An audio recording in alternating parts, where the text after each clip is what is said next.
మొన్నటి రోజు మన సోమిరెడ్డి గారు ఒక మీడియా సమావేశం ఏర్పాటు చేసి ఏలేరు, వరదలు, క్యూసెక్కులు, టీఎంసీలు అనర్గణంగా మాట్లాడాడు. ఎప్పుడో నీటిపారుదల రంగానికి సంబంధించి మహనీయుడు సర్ ఆర్థర్ కాటన్ గురించి విన్నాం. మొన్న ప్రెస్ మీట్లో ఖద్దర్ సొక్క వేసుకున్నటువంటి ఖద్దర్ కాటన్ గురించి పాపం ఆయన బ్రహ్మాండంగా అన్నీ వివరించడం జరిగింది. కాబట్టి కరువుని జయించడానికి పూనుకున్నటువంటి ఆర్థర్ కాటన్ కాసుల పంటలో, కాసుల వేటలో బిజీగా ఉన్నటువంటి మన ఖద్దర్ కాటన్, వీళ్ళు మొన్న మాట్లాడినటువంటివి చూస్తే నాకు నవ్వాలని ఏడవాలనో తెలియనటువంటి పరిస్థితి. ఎందుకంటే సోమిరెడ్డి ఈ మధ్య ఎందుకో తన కెపాసిటీని మించి మాట్లాడుతున్నాడు. బాగలేదు, బాగా అనిపించడం లేదు. సోమిరెడ్డి పరిస్థితి ఏంది, కెపాసిటీ ఏంది అనేది అందరికీ తెలిసినటువంటి విషయం.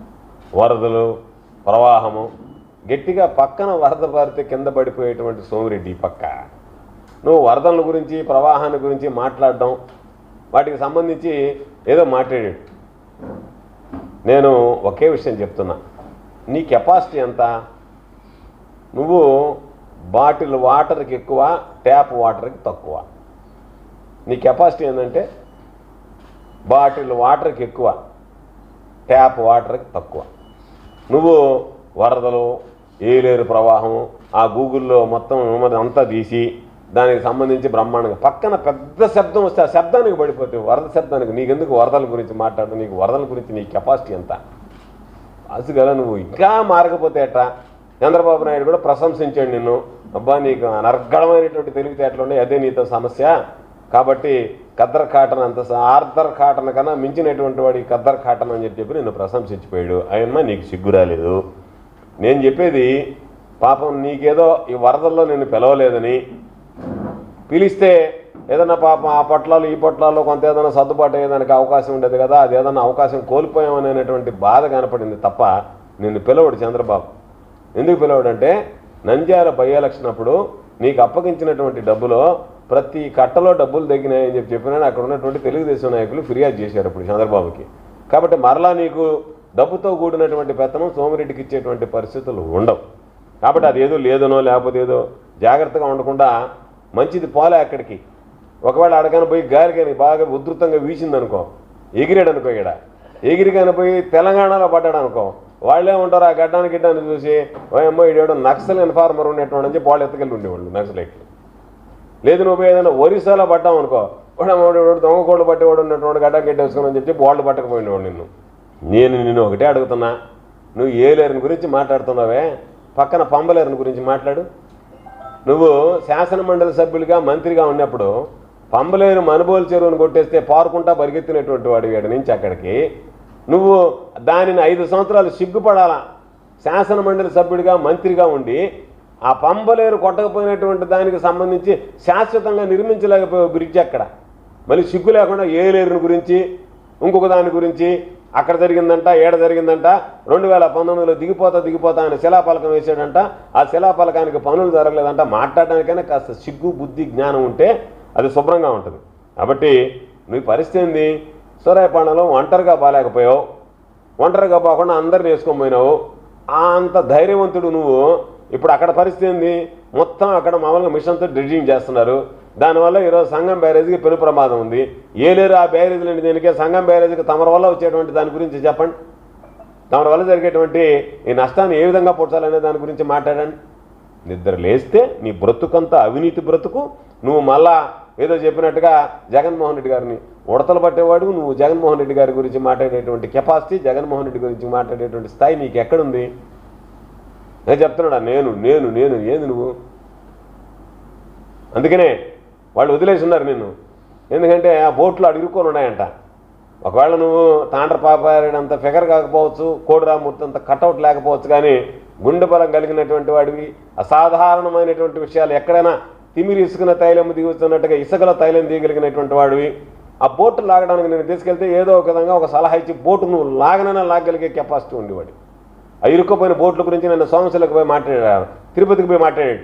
ఆ బోట్లు ఇరుక్కోవడంలో రంగులు వేస్తున్నారు. ఆ రంగులు చూస్తే అర్థమైపోతుంది అని చెప్పాను నేను. నీ తలకేసుకున్నట్టుగా రంగు, నీ గడ్డానికి వేసుకున్నట్టుగా రంగు లేరు. ఓట్లు కూడా అభిమానం కొంది రంగులు వేసుకున్నంత మాత్రానే, ఆ రంగు వేసుకున్నంత మాత్రానే నువ్వు తలకు ఒక రంగు గడ్డానికి ఒక రంగు వేసుకుంటే డిఎంకే పార్టీకి చెందినోడివే నల్లంగా. కాబట్టి నీ తెలివితేటలు, నీ బ్రతుకు, వీటి గురించి మాట్లాడే ముందు వరద నష్టాల గురించి మాట్లాడేటప్పుడు నువ్వు ఏదన్నా ఉంటే సజావుగా సాఫీగా మాట్లాడు. మ్యాన్ మేడ్ వరదలేనంట, ఎస్ జగన్ మేడ్ వరదలంట ఆయన హెడ్డింగ్ పెట్టడం. సిగ్గుండాలి నీకు వచ్చేటువంటి ఇంగ్లీషు, నీ నాలెడ్జి, నీ తెలివితేటలు, నీ చదువు అంతా శ్రీనివాస మహల్ దగ్గర ఆడవాళ్ళని అడిగితే చెప్తాను నీ కెపాసిటీ ఏందనేది, నీ చదువు ఏందనేది. డైమండ్ డబ్బా ఒకటి చెప్తాడు శ్రీనివాస మహల్ దగ్గర నీ కెపాసిటీ ఏందనేది. అటువంటిది నువ్వేదో పెద్ద కెపాసిటీ కలిగినటువంటి వాడిగా, అసలు మామూలుగా సాగునీటి రంగానికి నువ్వే ఆద్యుడిగా, అసలు మామూలుగా నువ్వు లేకపోతే ఆంధ్ర రాష్ట్రంలో సస్యశ్యామలం కాకుండా పంటలన్నీ ఎండిపోతాయన్నట్టుగా, అసలు నువ్వు అనేవాడిగా మొత్తం ఆంధ్ర రాష్ట్రానికి జీవనాడి పోలవరం కాదు, నువ్వే జీవనాడిగా, సోమిరెడ్డి ఆంధ్ర రాష్ట్ర రైతాంగానికి జీవనాడిలాగా నీ వ్యవహారం, నీ కథ చూస్తుంటే ఎగిరిగిరి మాట్లాడుతూ ఉంటావు. లేనటువంటి వాడివి గూగుల్లో చూసుకొని, గూగుల్లో వచ్చి తీసుకొచ్చి ఏదో మన పాపం సంవత్సరంలో కూడా దూసుకొని పోతా ఉన్నాడు లోపలికి చంద్రబాబు దగ్గరికి. ఆయన ఎక్కడ నా మొహం చూడకపోతాడని నేను ఏదైనా మాట్లాడాలని చెప్పి నీ మొహం కూడా చూడకుండా వెళ్ళేతాను. ఏమైతుందో మాట్లాడితే ప్రమాదం అని చెప్పి. ఎందుకంటే నువ్వు ఆఫ్ నాలెడ్జ్ పిలవని తెలుసు కాబట్టి, నీకేమి తెలియదు అనేటువంటి తెలుసు కాబట్టి. నువ్వు నెల్లూరుకి సంబంధించి, ఈ జిల్లాకు సంబంధించి రైతాంగానికి ఏం చేసావు చెప్పమంటే, ఎక్కడో ఏలేరు, ఆ పక్క గోదావరి, ఆ పక్క విజయవాడలోని కృష్ణానది, దానికి పెన్నా నది మీద ఈరోజు సంగం బ్యారేజీకి పొనుముప్పు వాటిల్లుతుంది. తమరి పుణ్యాన తమరు తీసేటువంటి 100 కోట్ల రూపాయల స్కెచ్లో సూర్యాపాడంలో భాగంగా మిషన్ డ్రిడ్జింగ్ జరుగుతుంది. ఈరోజు పత్రికల్లో వార్తలు వచ్చినాయి. పాపం అక్కడ రైతులు ఆందోళన చెందుతున్నారు. దాని గురించి సమాధానం చెప్పకుండా నేను ఇక్కడ మాత్రం దోచుకుంటాను, ఈ కట్టడాలు ఎట్టైనా పర్వాలేదు, జగన్మోహన్ రెడ్డి గారిని విమర్శించడానికి లేరు, పంబలేని గురించి మాట్లాడడానికి సిగ్గు లేదు, దిక్కు లేదు నీకు. గడగడ సౌండ్ వస్తే పరిగెత్తుకుంటూ పోయేవాడు అయిపోతావు. నువ్వు ఆ సౌండ్కి పడిపోయేటువంటి వాడు అయిపోతావా? చెవులు దూదులు పెట్టుకుని, చెవులో చెవిటి మిషన్ పెట్టుకొని తిరిగేవాడు. నీకు దేనికి జగన్మోహన్ రెడ్డి గారిని విమర్శించేటువంటి శక్తి స్థాయి ఎక్కడుంది నీకు? అందుకే చెప్పాను నేను, నీ కెపాసిటీ ఏంటంటే బాటిల్ వాటర్కి తక్కువ, బాటిల్ వాటర్కి ఎక్కువ, ట్యాప్ వాటర్కి తక్కువ. నీ కెపాసిటీ అది. గట్టిగా సౌండ్ వస్తే అరిస్తే భయపడిపోయేవాడు నువ్వు, అనవసరంగా వాళ్ళ మీద వీళ్ళ మీద మాట్లాడడం. కాబట్టి ఆ కామెడీగా ఉండింది. మనం నేను చూస్తే జోకర్ మాదిరిగా, జోకర్ సోమిరెడ్డిలాగా ఉన్నాడు. కాబట్టి నేను చెప్పేది, నువ్వు ఏదన్నా ఉంటే ఈ జిల్లాలో ఏదన్నా తమరి వల్ల మేలు జరగాలి రైతుల కంటే, తమరు చిలకొట్టుడు ఆపేస్తే, తమరు చిలకొట్టుడు తగ్గించేస్తే, తమరు ప్రకృతి వనరుల్ని దోచుకోకుండా వదిలేస్తే, ఎందుకంటే అక్కడ యాష్ పాండ్ దగ్గరికి పోయావు, ఆ ధర్మల విద్యుత్ దానికి సంబంధించి దాంట్లో కకృతి పడ్డావు, ఆ కట్ట తెగిపోయి ఆ కాంట్రాక్టర్ కోసం కకృతి పడి మొత్తం రైతుల పొలాలని నాశనమైనవి. తమ వల్ల జరిగినటువంటి ఘనకార్యం అది. లేదు ఇప్పుడు మళ్ళా సంగం బ్యారేజీకి పెట్టి ఉండవు టెండరు. కాబట్టి నీ బ్రతుకంతా అవినీతిమయమైనటువంటి వాడు నువ్వు. ఒకరి గురించి నువ్వు చేసినటువంటి పనులు లేవు అవినీతికి పాల్పడడం తప్ప. కాబట్టి నువ్వు మరలా ఏదో పెద్ద వీరుడిలాగా, సూర్యుడిలాగా, విక్రమార్కుడిలాగా మాట్లాడొద్దు. నువ్వు దయచేసి నీ కెపాసిటీ ఎంతో చూడు. నువ్వు కెపాసిటీని మించి మాట్లాడడానికి ప్రయత్నం చేయబాకు ఎప్పుడు. నీ స్థాయి ఏంది, జగన్మోహన్ రెడ్డి గారి స్థాయి ఏంది. కాబట్టి జగన్మోహన్ రెడ్డి గారు నువ్వు విమర్శించడానికి నీకు ఏమి అర్హత ఉంది? జగన్మోహన్ రెడ్డి గారు ఏం చేశాడో, నువ్వేం చేసావు అనేటువంటి దాన్ని చూస్తే, ఈ ఆంధ్ర రాష్ట్రానికి సంబంధించి, రాష్ట్రపతులకు సంబంధించి, కంట్రిబ్యూషన్కి సంబంధించి నువ్వు సర్వేపల్లిలో 4 సార్లు ఓడిపోయినటువంటి వాడు నువ్వు. జగన్మోహన్ రెడ్డి గారు ఈ రాష్ట్రానికి ముఖ్యమంత్రిగా పనిచేసేటువంటి స్థాయికి ఎదిగినటువంటి వాడు.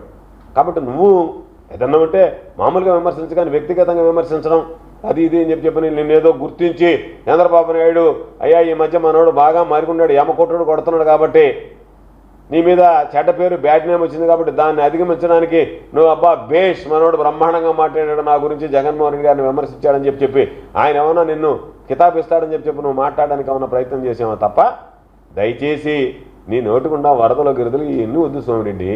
ఈ మాట్లాడడానికి మంచిది కాదు నీకు. నువ్వు చేసేటువంటి పనులకి వీటికి ఎక్కడా పంతం లేదు. కాబట్టి అంతా నీదంతా మొన్నటి రోజు చూస్తే కామెడీ షో లాగా ఉండింది. కాబట్టి వరదలు, వానలు, ఉధృతము వీటి గురించి దేనికి నీకు చేయగలిగేది ఏదన్నా ఉంటే ఈ జిల్లాలో సాఫీగా ఈ పంటకి రేపు ఖరీఫ్కి నీళ్ళు ఇచ్చి పండించు. అంతే తప్ప నువ్వు ఏలూరులో వరదలు వచ్చినాయి, అది బారింది, ఇది బారింది అని చెప్పి అడ్డగోలుగా మాట్లాడడం మంచిది కాదు. కాబట్టి నువ్వు ఏదన్నా మాట్లాడేటప్పుడు ఒళ్ళు దగ్గర పెట్టుకొని, నోరు అదుపులో పెట్టుకొని మాట్లాడితే మంచిదని హితో చెప్తున్నాను. మరిన్ని అప్డేట్స్ కోసం మన HN9 టీవీ ఛానల్ని సబ్స్క్రైబ్ చేసుకోండి.